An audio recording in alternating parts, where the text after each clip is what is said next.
The Sounds of Eclat deep dives into the business worlds of our members and partners. What is the growth direction of your business? Where's the areas you want to focus on? We learn about the challenges you've never heard of. Sometimes work is going to need more of your time.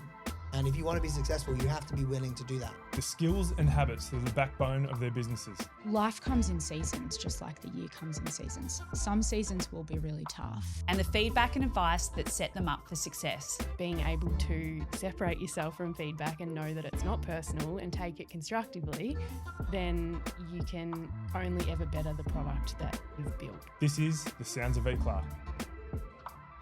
Welcome to The Sounds of Eclat. Now today is a little bit different. This is called the Eclat SPITBALL. So instead of bringing in a member, it's actually an opportunity for me to ask Loz questions and she's going to ask me questions as well. But basically just spitball, different observations we've had, different things and experiences that we've been a part of as part of our time at Eclat and sometimes beyond that. So I'm up first. Lozzie, you've been a school teacher, a sports administrator, and now in operations and people and culture where you're hiring people, you're managing people.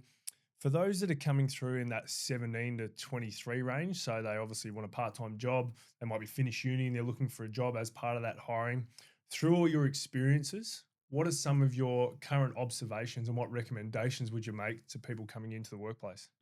It's a hard one, and I think it's hard for the young ones coming through because I think they want everything now. They've got ChatGPT to give them answers, but I think the biggest thing for the kids coming through is work ethic and drive. And I think you can learn skills on the job that are tailored to the role, but it's the common sense things of rocking up on time, giving things a go, working hard, asking questions and not being afraid to ask questions that will set the kids apart. We talked the other day about resumes. Yep. You know, there's a really stock standard way to do resumes, but how are you going to sell yourself? How are you going to make yourself stand out to every other kid that's going for the job at McDonald's or at Eclat? Yep. But I think work ethic is the biggest driver. How do you know if you've got good work ethic, or how do you create good work ethic? I mean, for me, mum and dad have been a big influence. So I think modeling around people that you know. So my mum and dad still work now. They work really hard. So I've grown up around that. And I think if you've got role models in front of you or people that you work with that work hard and demonstrate, you know, key aspects of what a good worker is, you've got something to model yourself off. We've talked a lot about our role as parents and trying to teach the right habits and teach those skills like work ethic and be honest and ask for help if you need it. And I know that you've witnessed as a school teacher more than anything and probably as a parent, other kids who have been, you say, mollycoddled, who have been looked after too much by their parents, who think they're doing the right thing, but they're actually setting them up to fail. What are your observations of that? And it's a hard one because I've got a daughter that you want to make sure that they're always happy and they're well supported, but I think it's a different environment going from home to work. And sometimes we have to let them learn the hard way, and we have to let them learn that you're not always going to get your own way, and that there is a boss, or there always is going to be someone in charge that you're going to have to follow the decisions that you either like or don't like. So it's hard because it's that real fine balance, but I think we need to coach them through things and not always give them the answer and not always be positive about everything. There's always a winner and there's always the participation award, because that's fine at school and when you're young. But then when it comes to us who are hiring, we can't give all that to staff because it's not fair. And unfortunately, life's not fair. So I think as parents, it's that hard balance of being the supportive, positive parent, but then sometimes we can't be their best mate. We've got to give them the hard life lessons. It's funny you touch on sport because obviously sports taught both of us a lot of lessons, and I coach kids sport as you do. Yeah. And I found that in the Western region where I coach in the under 14s, it's under 10s, under 12s, under 14s, under 16s. Now that's become the absolute minority where most of the sporting teams around Melbourne in AFL are under 11, 12, 13, 14, and you stay in your own age group going through. I understand why they went down that track, but for me, I actually think we're setting kids up to fail because as a 13-year-old in the under 14s, you're one of the younger ones coming through. And so you got to learn to play different positions because you're not going to get a game in the midfield because there's guys that are older than you that are going to get that game. So you actually develop your game more and understand playing a role rather than being the superstar. Because then the next year, if you've done well and you're a good player, then you will be the guy on the ball and you will be the star. Yeah. So, and going through that evolution of having to be a smaller body versus having to be a bigger body versus being quicker and stronger than the other kids, how to use that and how to actually work around that. I think exactly what you're talking about, that resilience is something that we're just not doing well enough because of the decisions that we are making, that we think are the right decisions, Yeah. but they're often not. And I think also too for kids, you're not always going to be the best. So if you're always playing in your age group with your friends, you sort of live in a bit of a protected sporting environment where if you make the elite level, you're playing with different personalities, different backgrounds, different body types and things like that. So they need to be exposed to that at a young level. If you're sick of meeting in cafes and public places, an Eclat membership could be just for you. Eclat members' lounge and meeting rooms offer the perfect alternative, elevating you and your business to greater levels of professionalism. Visit eclat.com to learn more. Question for you. Yep. So you've been out of sport 4 years now? Yep. What's your biggest lesson coming from AFL world? I know you did a lot of leadership stuff through netball, footy, everything like that, and through coaching sport. What's the biggest difference now coming into what we would say was a startup business and you've had to learn pretty quickly a different life, really? How long we got? Yeah. Plenty. Every minute of every day I learn something different. But I think when you peel it back and you look at sport's very much the same every single week. So win, lose or draw, you show up on a Monday, your whole Monday's review. So your coaches review, your leaders review, you review every single individual part of play you're involved in. You're reviewing your backs, your mids, your forwards, whatever group you're in, and then the whole team reviews. That's Monday. So that's a whole day of reviews. And then you start planning and preparing for the next opposition. And then you obviously train for that. And then you go and play the game and you do it all again. So I find in business, it's just not like that. There's so much can happen. And there's obviously different timelines as well. So they're not all about that 1 week coming up. So even projects take a lot longer. So it's really obvious as well in sport what winning looks like because there's a scoreboard. Yeah. And I find that a lot of businesses find it really hard to keep people motivated and on task throughout the winning period because they're only looking at, like if you take, say, construction, if you're building a property, that's bought the property 3, 4, 5 years in planning, build it 2, 3 years, and then it's finished. Yeah. So that's a long time to be able to keep people motivated. So you've actually got to look at what winning looks like in smaller sections of it all. So that's a huge one for me. I think the other one is people in sport, they don't have a choice on a lot of things. So in business, you can put something off. You can go, oh, we're not going to get it done in time. Just tell the client, sorry, it's going to be next week. Can you imagine Craig McRae ringing up the MCG and say, sorry, we're not quite ready for tomorrow night's game. Yeah. Can we push it back next week? Yeah. Like it's just not going to happen. It's just all hands on deck to get things done. So you can't move any timelines. It's all fixed. So it changes the attitude and it changes time. I find in business, time isn't precious enough. Yeah. In sport, it's so precious because that extra 10 minutes of training or that extra 10 minutes of recovery or that massage, all those little moments are so critical. Whereas in business, so often I just hear people go, what about tomorrow? We meet tomorrow. Or I'll see if they're available next week. Yeah. Well, what about this afternoon? And that's probably something we've both struggled with coming from sport is if you're 10 minutes late to a team meeting, the door's shut on you. Like you said, the fixture can't change. You've got athletes who you're at their beck and call. Yep. So you need to be available all the time and give them answers straight away, where business, I've found, is that a lot slower. It's obviously a lot harder too from a staffing point of view. So if you've got a player that's not performing, we'll just drop them to the twos and we'll bring someone else in. I can't drop someone to the twos in business, can I? So there's obviously greater restraints around that and around performance. And I think that's why feedback, if you're an athlete, you get feedback every single minute of the day, quite often from people you don't ask it from. So with social media now, but everything is analyzed. And so you're always under the microscope. So it's very different versus in business, people struggle with that feedback because they think it's almost an attack. And I know that we had Brad Ebert on the Yeah. podcast, and he spoke a lot about that feedback and how even as a coach, you'd go down and have quarter time, half time, 3/4 time. You've only got a little bit of time to be able to get across your message, and it's not like we can't call time out when you're out in the ground as a player Yeah. and go, so let's sit down and have a cup of tea and discuss this because I'm worried about your feelings. It's Yeah. this is what we need done. Go and do it. Or I'll get someone else who will really quickly because you'll break my trust in that moment. And it's just more cutthroat like that. And so I understand that that balance is required. It can't be the same in sport as what it is in business.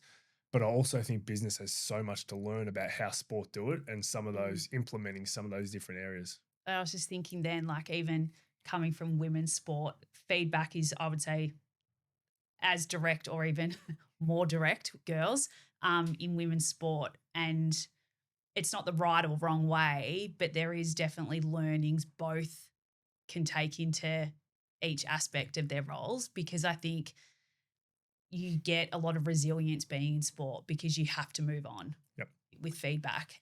You can't show a sign of weakness in front of your team or in front of the athletes getting feedback, where I don't think, and it's coming in business, but I think, taking on feedback and the delivery of feedback is really a bit chalk and cheese. A big thanks to the production team at This Is a Studio for producing this episode. They handle everything, the equipment, the technical expertise, and the editing, delivering you a complete, ready-to-upload episode in both audio and video. All you have to do is talk. Whether you're launching a podcast or leveling up your current one, they make it incredibly easy. If you need any support, have a chat to the team here at Eclat or reach out to This Is a Studio. It's actually funny you talk about the women in sport part, because obviously I'd only work with men. And then when I went back to Collingwood, and it was netball and AFLW, and as AFLW, you do a little bit of coaching on the side, and I would say something and the girls go, yeah, why? And I was like, well, what are you talking about? Why? It was almost, I had my backup. Yeah. And all it was the boys would just go, yeah, and just go and do it. Whereas the girls want to know, right, what are we doing for? What's the purpose of this? So it actually helped me be a better coach, and it helped me down the track. So that's obviously years ago now, but it helped me with junior coaching because I knew the why. And so I could explain the why. So it actually helped a lot in understanding that. I know you spend a lot of time in women's sport yourself. Yeah. And I think the girls will analyze everything and they just want to know where they're going to, rather than being told the end game, just stepping them through those processes, which also they learn through that process as well, gets them to think for themselves as well. 100%. Well, speaking of thinking for yourself, communication, we've spoken about feedback. Let's go into communication, because when you're up the front as a coach or up the front as a teacher and you're presenting to a class, what are the strategies that you've used to try and keep people engaged? Because particularly you talk about teenagers, and you've obviously worked in secondary schools, and trying to keep people engaged now, particularly the generation coming through, because everything's on their phones and everything's a 30-second clip, a 1-minute clip. They haven't got time to, or their brains aren't wired the same. So how do you maintain that and actually keep them engaged? Well, I actually did some work with Megan from Live Life Whole, who we had on the podcast earlier, and it was about those little things that, kids these days want things quick and they want to be entertained constantly. They're on their phones looking at YouTube shorts, everything's, quick in their mind. So I think you've got to be engaging, and your use of tone, relationships too with kids as well. So the naughty kids in the class, or the jokers that you can sort of call on them to sort of get their attention. But I think relationships with young people, you've got to earn their trust for them to give a bit more to you. And I also think not giving them the answers. I think it's really easy as adults and as teachers, you sort of go through a PowerPoint and you sort of read it out point to point, and you want to teach it and get them to know exactly what you're talking about. But I think we've got to get the kids to think for themselves. And I think I've got a few friends in teaching at the moment that are saying that AI is really limiting that, because they're just putting the question into ChatGPT for assignments and it's giving them the answers. But when the teachers drill down and say, explain the answer, or how did you get to that, they've just got no idea. So even with some of our leadership group here, I'm trying to get them with our younger staff is don't give them the answer. Step back, sort of coach them through it. So ask them open-ended questions. How does it look? why are you coming to me for the question? What does good look like? What does good look bad like? look like? Yep. Yeah. What would you do if I wasn't here? Yep. So, because I think they naturally know that we're here and that your parents are here or the teacher will give them the answer. But I think we're actually limiting them for growth for when they do get to work. Yep. Because at work, we're paying you to do a job. We're expecting you to know the answers. There's not a teacher there to spoon feed or mum and dad to give you the answer. So again, it's that really hard balance of doing your job and working through it with them. But I think there's got to be a lot more coaching in the workplace. I think also we have to go through storytelling. Often when I'm doing leadership talks or business talks, I'll talk to storytelling and use stories that I know about or that I've been involved in to actually help tell that story, because people remember the story, but they quite often won't remember what you say. Yeah. So the purpose of it all tied in. So it's a really important part of how we teach. And unfortunately, we probably aren't spending enough time teaching because everyone's so time poor. Yeah. So we're there's a task to be done here. I have to move on to the next task. And then there's another one. I've got to go and do this. I've got emails to check. My phone's going off. So actually spending time thinking about the situation and, okay, this is what I need to get across. How am I going to go about that? And then actually, like you say, now it's your turn. You do it to me. And the unfortunate thing is it takes time. I was just going to say, it's the hardest part. You actually have to put in more time to get it started, but long term, it'll help you. And it's going to be frustrating because you might have to repeat yourself 10 times, or there might be multiple mistakes, but they'll learn through those mistakes, I think, a lot quicker than if we demonstrated and told them the answers 10 times and then went away and we never saw them. They don't learn. I think you got to play it out too. So if you go, what's the situation? Yeah. You decide, all right, what's the process to go through this? This is what we want to do. We're going to do this, this, this, and this. And then you find out at the end, okay, what was the review? And quite often I mentioned earlier that in sport, you review a whole day for 1 week. For a 2-hour game, there's a whole day of reviews, plus all the editing the coaches have done the days before that to be able to present to the players. So the reviewing's so important so you can actually learn, obviously. But when I look at someone who goes in to do a business presentation, and I reckon 9 times out of 10, I'll say, is this the first time you've done this presentation? It's $1 million contract. And they'll go, yeah, but I wrote the presentation and I know what's in it and all that.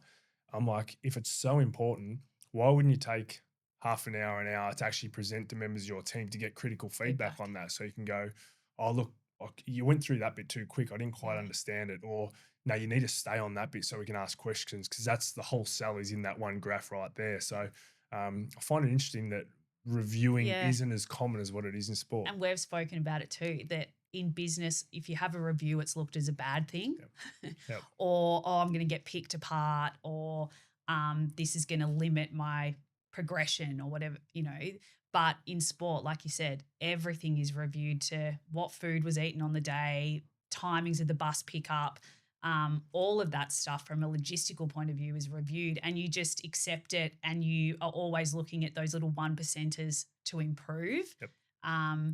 Where, in business, it's not done like that. It's a bit different. Yeah. Thanks for joining us today. This is the Eclat Spitball. I hope you enjoyed it, and we ask that send us through some questions, some different subject matters, some things that you're struggling with. We'll look at them and we'll see what we can bring to you next time. All the best, and we'll see you in the next episode.